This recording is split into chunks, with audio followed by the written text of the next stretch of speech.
The email from the Maricopa County recorder landed at 4:33 a.m., while the evaporative cooler hummed in our hallway and my phone lit the bedroom with that cold aquarium glow. The subject line said a quitclaim deed had been recorded, transferring my interest in our Arcadia bungalow to a trust I had never heard of. The scan showed a blue notary stamp from a pack and ship store on Thomas Road, my name written in a slanted hand that tried to mimic mine and almost got away with it, and the date and time from a Tuesday when I knew I had been in a Banner radiology waiting room thinking about how thin a paper gown can make a person feel. I did the sane person things with shaking hands. I downloaded the PDF, screenshotted each page, and forwarded everything to a backup email that Brandon didn't know existed. I stood barefoot on the tile in the kitchen, watched steam ghost from the kettle, and told myself I was not reading the end of my life at an hour when only bakers and ambulance crews are awake. Our daughter slept in the little room we painted coral when we moved in, a color the decorator blobs said would feel like dawn. I looked at the cheap paper blinds we kept meaning to replace and thought about how easily they could be yanked down, the way a sense of safety can be. We bought the house on 45th Street and Montecito 5 years ago, a blue 1950s ranch with a mesquite that drops every leaf like a sigh when the wind shifts. I run a staging company for real estate agents out of a warehouse in temp couches with legs that look mid-century without the price, fake fiddle leaf figs, rugs that can survive a parade of shoes. When the Phoenix market cooked, so did my schedule, and I stacked revenue into a Sprinter van and a U-Haul account. Off hours, I love fixing things, patching plaster, changing outlets, convincing sticky doors to behave. Brandon works a 48/96 as a firefighter paramedic, the kind of schedule that builds perfect alibis for a person who wants them, 2 days gone, 4 days home, a calendar built of trade shifts that outsiders will forgive without looking. Money made us coordinate like air traffic. We weren't broke. We were always one big bill from rearranging everything. My thyroid nodule biopsy in April came back indeterminate and then benign after a second look. It was the March in between that hurt. Specialist copies, ultrasound with a technician who avoided my eyes, a surgeon consult just in case. My mother in Tucson lost a part-time caregiver, and I started sending a couple hundred each month.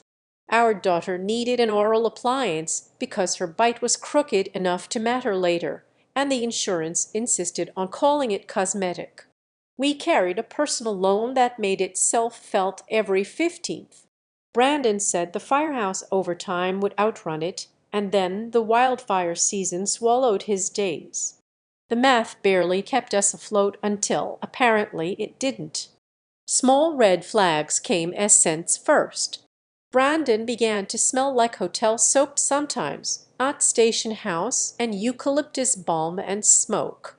He explained that the station switched soaps, then that he showered at the gym near Skysong because the firehouse water ran cold, then that I was overthinking because my sense of smell had been weird since the thyroid scare.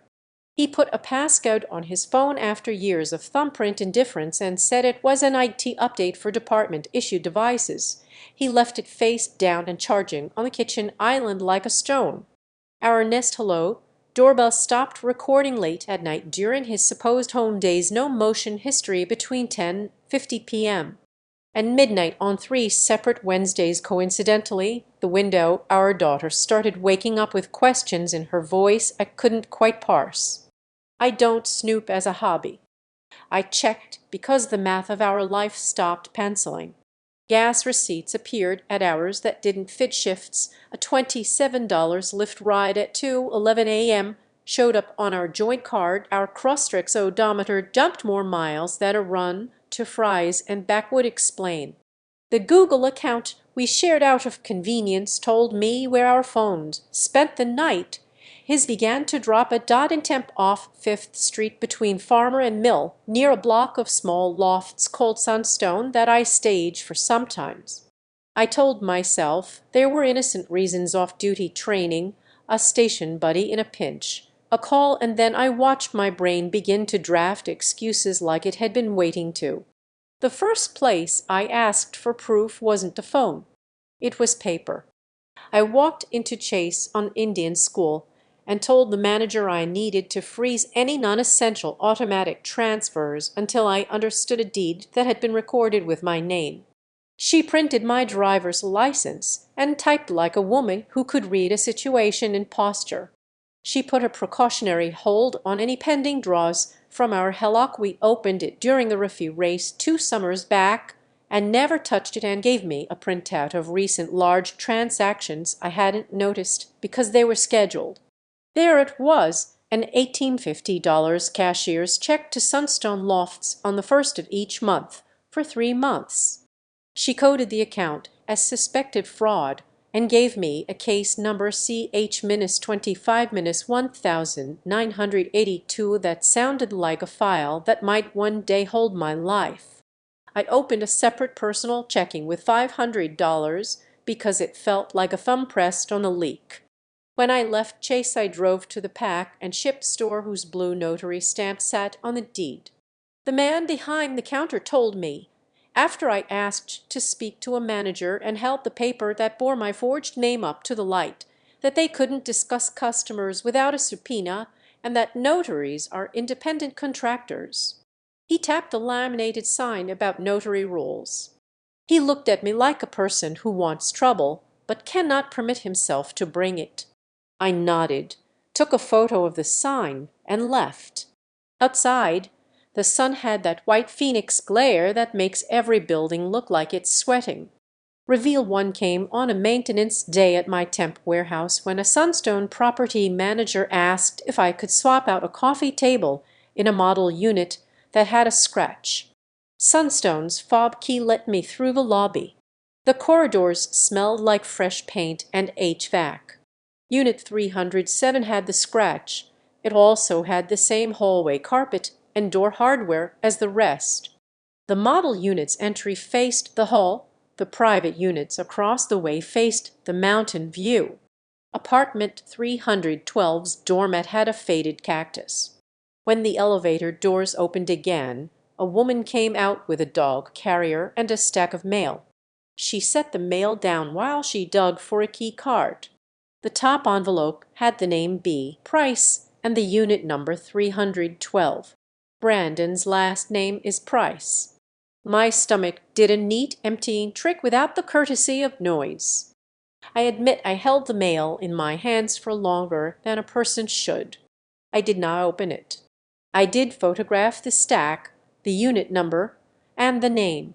The return address on one was Banner OB Clinic and the date stamp matched one of the weeks. He told me he was picking up a second 24 because of staffing.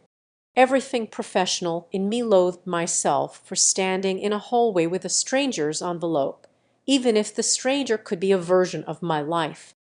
I put the mail down like it was a fragile thing someone else loved and took the elevator down to the leasing office and asked, in my best vendor voice, to confirm the rent on 312 because a staging invoice needed the right ledger. The assistant said she couldn't give numbers but could confirm dates. She read me a move-in date that matched the cashier's checks and a co-occupant named M. Lopez on the lease. The office smelled like hand sanitizer and coffee. I thanked her.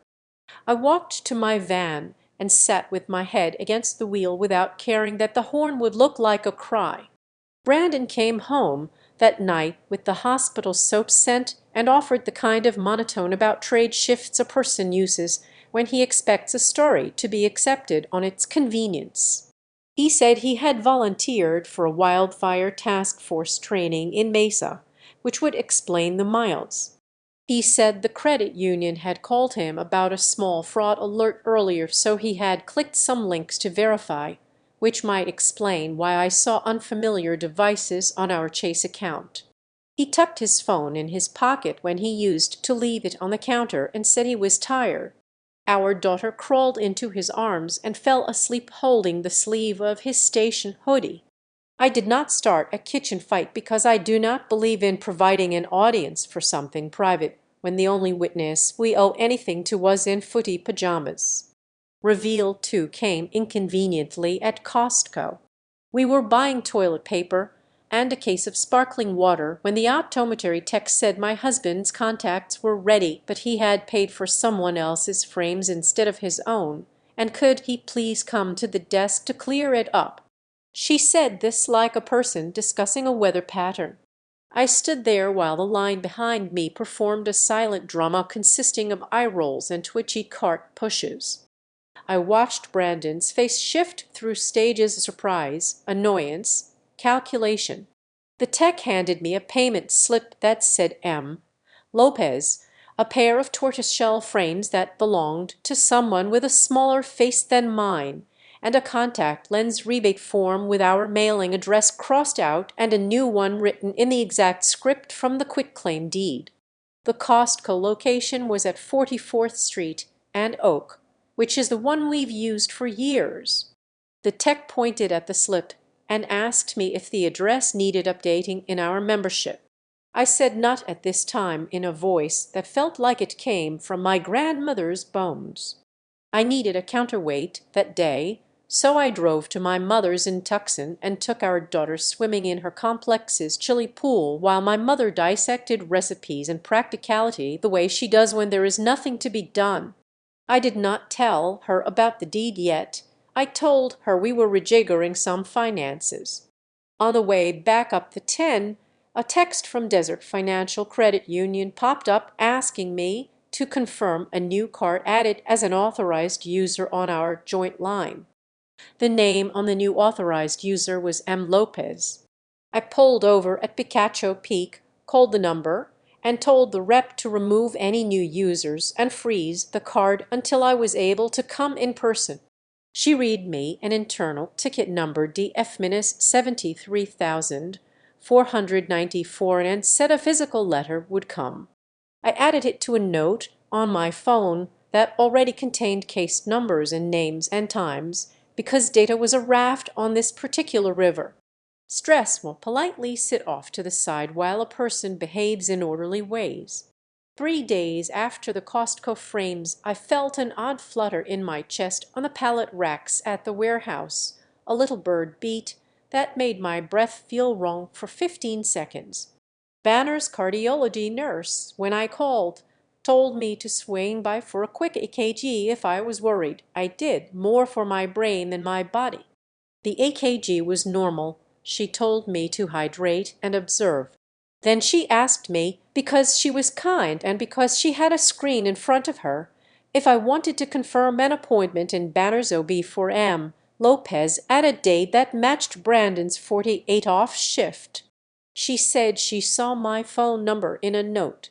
She apologized for the cross-chart weirdness that happens when households tangle. I thanked her for the catch and felt like I had been handed a gift I never wanted wrapped in a violation I couldn't process. I walked into the Banner pharmacy and bought a blood pressure cuff because I needed to feel like I could control a number. I picked my public scene purposely. The Arcadia neighborhood does an annual pool potluck in a neighbor's backyard draped with string lights and aluminum pans of pasta salad that taste like the 1990s. It is the sort of event where people's kids run in slow stampedes and the adults ring the edge and trade stories about roofers, the city council, and schools. I brought a manila folder the way a person brings a casserole. I waited until the dessert table was a mess and the beer cooler had been emptied of anything good. I asked the host if I could address the group for a minute and said I wanted to share something that directly might affect the neighbor. I held up the recorded deed with my forged signature and the pack and ship notary stamp. I said I had filed a police report Phoenix PD case number PX-25-88,411 because my house was used in a way I had not consented to. I put the Desert Financial letter on the patio table and said an unauthorized user had been added to our joint card. I put the Costco slip with the new address in the center, between the bowl of guacamole and a stack of paper plates. I said the public part of this was that anyone who receives a call from a notary or a bank about my name should know this situation exists. I did not name Brandon. I did not name anyone else. I let the papers sit there like a diagram. People reacted the way people do. The neighbor with the most HOA opinions asked if I had locked down my title with one of those monitoring services and told me he could text me a promo code. The couple 2 doors down offered a lawyer's name. The host's teenage son studied the notary stamp like it was a school project. The woman whose husband does home loans took a photo so she could ask a title friend how those e-recordings slipped through. Brandon stood with his solo cup and watched me like I was an unfamiliar species. He later accused me, in private language I will paraphrase as harsh but not unique, of embarrassing him at a social event. I told him, in a voice that belonged to a person I don't like yet recognize, that embarrassment does not record at the county. Reveal 3 came courtesy of an Arlo camera that doesn't belong to me. Our neighbor across the side yard, Mr. Klein, has a habit of installing tech devices like he's overcompensating for something. His Arlo's corner caught our breaker panel area during 2 of the nights the Nest had gone silent. The clip he brought over on a cheap USB thumb drive showed someone in Brandon's station hoodie at 10:58 p.m. flipping the small breaker labeled doorbell transformer to OFF, disappearing out of frame, reappearing at 11:43 p.m., flipping it back to on and walking toward the alley. The posture was Brandon's and was also any tall man's at night. Mr. Klein said he didn't want to be in the middle of anything. He said he had thought maybe someone was trying to steal copper. He gave me the thumb drive like it was a cursed charm. The Nest timeline blackouts matched those minutes to the second. Reveal 4 sat in a file cabinet at the temp station where I once dropped off cookies after our daughter's kindergarten class visited during Fire Safety Week. I did not get the shift logs by marching into a city office and demanding them. I got them because the training coordinator's wife, Kelly, stages occasionally with me for extra cash, and women who move couches together talk. She did not break rules. She said she would talk to her husband about generalities. 2 days later, my lawyer received a letter from the city HR department responding to his formal request. On the dates I had listed in my affidavit, Brandon was not on duty. He had traded shifts or taken a sick day. A printout showed his keycard never tapping the station door those nights. The news arrived in a PDF like a nice dessert served on a tray you never ordered. Boundaries are what a person builds when part of a house is on fire and you decide to stop trying to blow it out with your breath. I closed the joint credit card and opened a tiny limit card for groceries and gas in my own name. I moved utilities into my name and paid deposits like a person starting over, but not moving. I bought a small lockbox and put our daughter's birth certificate, my passport, the title to my Sprinter van, and the thumb drive inside. I wrote to our daughter's school and asked for additional pickup security. The principal implemented a code word protocol and license scan for anyone signing her out. I told the office in writing that her father was to be allowed to pick her up only on shared, pre-agreed days. The secretary replied kindly and then, 2 days later, emailed me to say that a person calling himself me had phoned that afternoon asking to change the code word and she had declined and noted the attempt. I printed the email and added it to the stack because paper matters. I took the stack to a lawyer on Camelback whose office had a view of a strip mall I have staged twice. He read quietly, wrote notes in a compact hand, and asked me to list what I wanted rather than what I wanted to punish.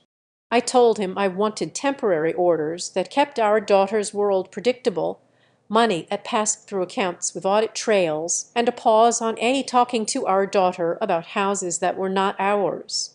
He drafted a petition for legal separation with requests for temporary custody, child support, and exclusive use of the residence pending investigation of the deed. He filed a motion to void the recorded quitclaim as fraud. He sent preserved evidence letters to the notary's store, the county e-recording vendor, and the credit union.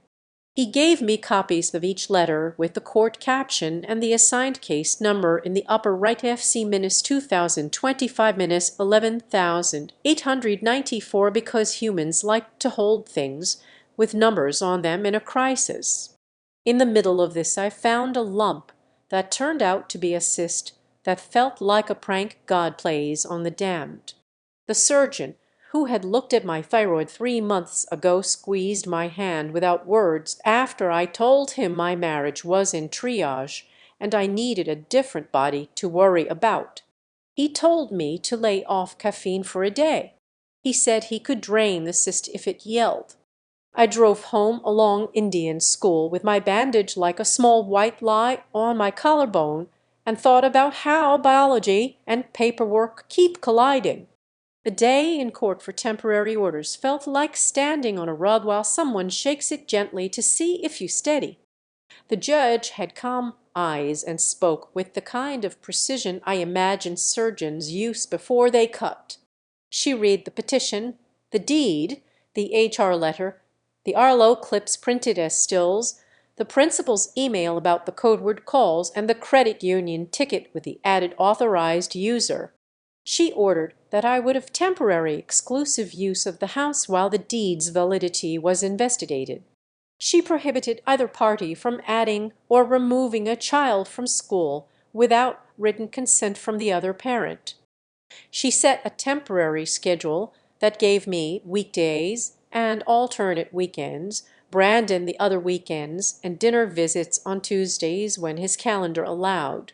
She required both of us to complete a co-parenting class and to upload certificates within 30 days. She stated for the record that she expected neither party to introduce the child to new romantic partners during the pendency of the case. She made us sign the order in the hallway before we left like two children at camp signing rules we should have known already by heart. Brandon accused me of turning our life into a file. He told me I had invited the entire neighborhood into our house by bringing papers to a potluck. He told me he had never intended to make me feel unsafe, that the Sunstone unit was for a friend who had nowhere to go after a breakup, that the Costco frames were a favor, that the banner letters were a mistake of electronic charts mixing households, that my mother's taste in soup was overly salty. The last part made me laugh in a sound that didn't sound like me. He moved into a furnished place off 40th for the time being and told our daughter it was a special sleepover apartment for when he worked many nights in a row. She accepted this because children are good at pretending the board game they were handed is the one they wanted to play. The independent witness who bent the arc was not a neighbor or a lawyer. It was our babysitter, Georgia, a nursing student at ASU who knows more about practical leadership than half the supervisors I've ever had. She watched our daughter while I met with the lawyer one Wednesday. When I returned, she told me that a man she had never seen before had come by an hour earlier to deliver a pizza Brandon had supposedly ordered as a surprise. She told me she watched him from the window because the doorbell had blacked out again. She told me he walked straight to the breaker panel on the side of the house like he'd done it before, flipped the same switch I had now labeled in Sharpie as off limits, and then waited by our side gate until he got a text. She told me his hoodie had a faded logo for a local tree service and a name embroidered, Raoul. She told me this not as gossip, but as data, because she knew now what families turn into when they decide to live like businesses. I knocked on Sunstone's management door as a vendor and asked if I could retrieve a rug I had mistakenly logged to the wrong unit. I knew the make and size and SKU. The manager agreed to let me into 312 with a key for a 5-minute sweep because she had seen me for years and because, perhaps, women read each other when one arrives with 2 extra breaths in her chest. Inside, the apartment smelled like a candle pretending to be citrus and the faint iron of blood. There was a small bassinet in the bedroom and a stack of prenatal education pamphlets on the nightstand with Banner's logo. The closet had a firefighter's formal dress uniform coat on a hanger and two pairs of station pants folded badly. The kitchen had mugs that looked like they belonged to an apartment that hasn't settled too white, a chip blue, a travel mug from a gym. A packet on the counter held a receipt for a platinum band from London gold with a size that would choke my finger. A small board on the fridge had an appointment time and the words NST Wed 2 p.m. I took photos of only what bore Brandon's name or our finances. I did not photograph the bassinet because I did not want to own that image. When my lawyer filed the motion to void the deed with the attached notary's registry entry and the Arlo still frames, the county responded with a polite structure that made me grateful for bureaucracy. The e-recording vendor produced the IP address of the computer that submitted the deed. It belonged to a workstation at the pack and ship store. The notary's ledger listed my name. My driver's license number had a transposed digit. The signature on the notary lob didn't match my bank signature card. When the notary was questioned by the investigator from the Arizona Secretary of State's office, she reportedly said a woman with long hair and a floral scarf had accompanied the signer and had made nervous jokes about her pen running out of ink. Brandon's mother wears floral scarves because she thinks they soften the way age sits on the neck. This knowledge is both benign and radioactive. Religion has not been the backbone of my life, but community is. The Saturday after the hallway signing, a friend convinced me to go to a women's breakfast at a church on Indian School where, apparently, people find themselves in rooms and remember how to chew without crying. I went because our daughter went to a play date and the house felt too quiet and because coffee in styrofoam cups tastes like childhood to me. A woman shared a story about a sister and paperwork and taking the path that did not burn everyone. I sat without speaking and wrote 2 questions on my phone because I could not ask them somewhere.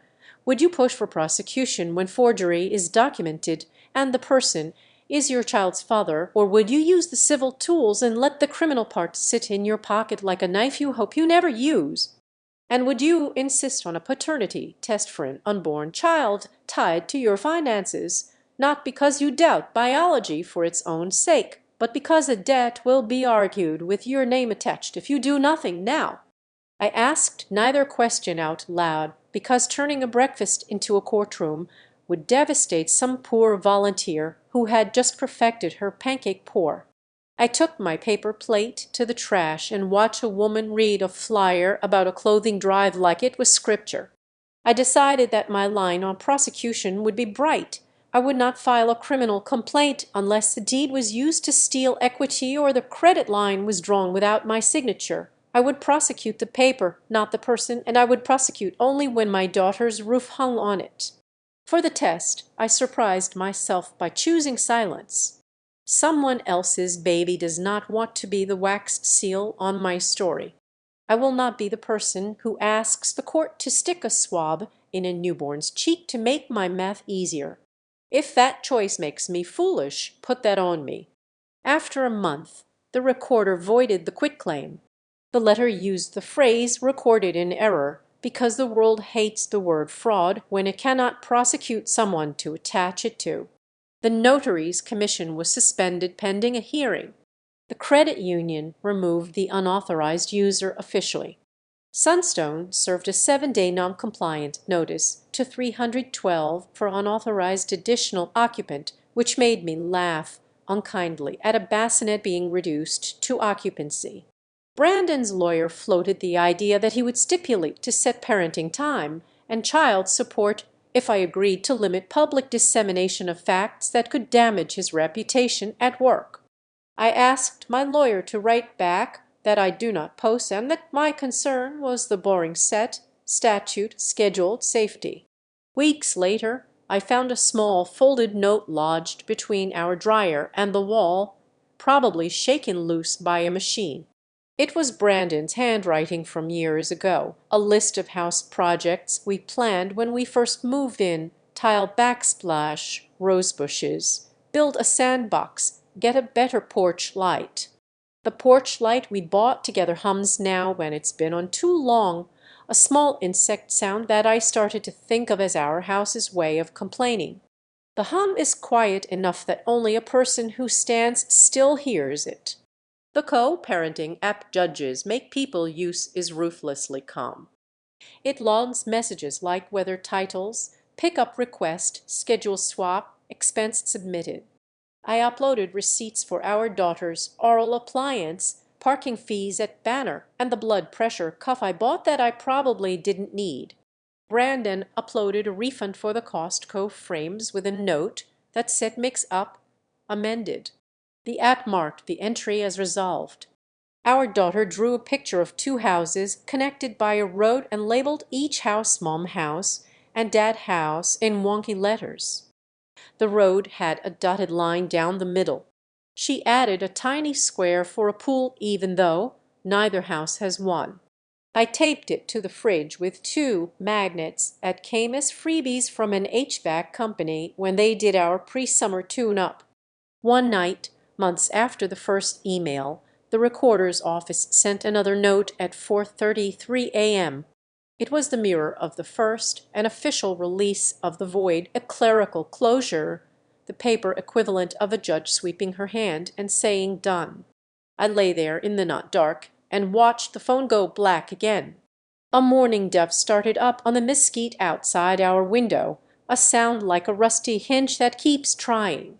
The evaporative cooler clicked, then hummed, and the cool air crawled along the floor the way it does in old houses. I made coffee without turning on the overhead light because the under cabinet strip is enough if you stand close. Steam rose and disappeared. The coral paint in our daughter's room looked like dawn even before the sky cooperated. On the kitchen island sat my stack, thinner now and organized, clips facing the same direction like a well-behaved choir. The porch light, when it finally clicked off with the morning, left a hush I recognized as relief. I stood there and chose the small daily things I could control: lunches, invoices, filters, the exact angle of the blade when I trimmed the door that swelled in monsoon season, and left the rest to the docket. The hum didn't stop. It just tucked itself into the house the way a scar tucks into a body and refuses to announce itself unless you insist on running your fingers over it.